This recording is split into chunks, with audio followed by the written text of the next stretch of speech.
Cathy Altman wanted to be a doctor so she could help women. After receiving her license, she took a job at a Florida women's clinic to perform abortions. There was no question in my mind that a woman should have the right to choose whether she wanted to be pregnant or not. And that was the most important thing. I didn't consider the fetus in the equation at all. Altman went on to become director of a local Planned Parenthood, where she says examining the parts of aborted babies fascinated her. I was looking at it completely from a scientific standpoint, totally devoid of any emotion.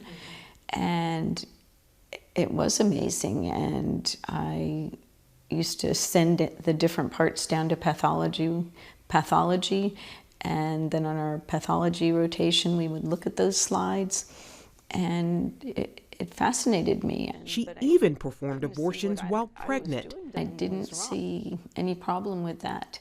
My baby was wanted, their baby wasn't. It didn't seem to bother the women that I was aborting. But yeah, I saw no contradiction in that, no problem with it. Dr. Altman said the only time she had qualms about what she was doing was when she worked in the intensive care unit for newborns. That's where Altman found herself trying to save babies who were the same age as those she killed, thoughts she quickly dismissed. If she wanted the baby, then I did everything I could to give her a happy, healthy baby. If she miscarried, I would be distraught with her and upset about losing that baby. After having her first child, the doctor came face to face with 3 cases that changed her thinking. One involved a young girl who had 3 abortions, all performed by Altman. She was basically using abortion as her birth control. I went to the clinic manager and I said, I don't want to do this. She's just using abortion as birth control. And they said, I didn't have the right to make that decision. Wasn't a judgment that I should be making, and I needed to do the procedure. During our interview, she carefully explained 2 other scenarios that made her see things differently. The next woman came in with a girlfriend, and the girlfriend asked her, do you want to see the tissue? And she snapped at her and just said in a really angry voice, I don't want to look at it, I just want to kill it. And I thought, what has this baby ever done to you? And then the third woman was a woman who had 4 children, and she and her husband didn't feel they could afford another. And she cried the entire time. I think the callousness and hostility of the first 2 compared to the sorrow and the devastation of the third woman, I think that comparison made me understand that just because the child wasn't wanted, that was no longer justification enough for me to do the procedure. In 1983, after attending a church service and a private meeting with the pastor, Altman became a Christian. I just was confused, just a lot of confusion. A lot of confusion. And I didn't even believe that Jesus as a physical person walked on the earth at that point. And he gave me Josh McDowell's Evidence That Demands a Verdict. And it was through reading that book that I finally realized that, yes, he was a real person. And then he gave me Mere Christianity. It was that point that I finally understood who Jesus was. And at that point, really, I committed my life to him. And then he just started the long, hard work of transforming me. Part of that transformation included no longer doing abortions. Still, Altman held on to her belief that a woman had the right to terminate an unwanted pregnancy. 2 years later, after reading an article comparing abortion with the Nazi Holocaust, she saw herself as a mass murderer. I probably murdered more people than Ted Bundy or any of the mass murderers, if you consider all the abortions that I did.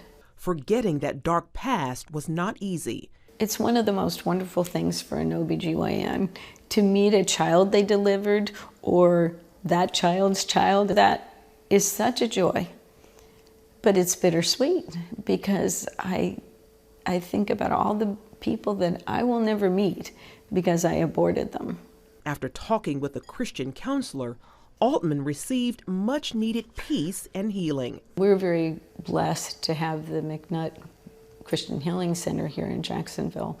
And so I went up there, and a wonderful woman by the name of Norma Deering counseled me and basically sat down with me and just started praying with me and speaking in tongues. And as soon as she started, I just started crying and literally cried my eyes out. I could not stop crying. And during that time, in my mind, I could see Jesus' gown and his feet. And I was at his feet crying, and he said to me, "Are you more powerful than I am? Are you more important than I am? Are you stronger than I am? That I can forgive you, but you cannot forgive yourself." At that point, I understood that he had forgiven me and that I needed to forgive myself. And that was where I really had my healing. Limbs and organs. Altman is now retired and has dedicated the remainder of her life to fighting for the unborn. As a board-certified OBGYN and a fellow of the American College of Obstetricians and Gynecologists, she recently urged lawmakers to pass the Heartbeat Protection Act, a measure that would ban abortions at 6 weeks of pregnancy after an unborn baby's heartbeat is detected. I support the Heartbeat Protection Act because it uses the heartbeat, a very concrete sign of life that people can identify with, to define when the fetus should be protected. She is grateful every day for the opportunity to speak for those she once silenced. I don't know that I can put it into words. I'm just thankful every day that we have a Savior, that he does forgive us, and that he can take what the locusts have destroyed and restore it. I'm so thankful that he's using me to save babies now, when once I used to kill them, and that's very healing and restorative in itself.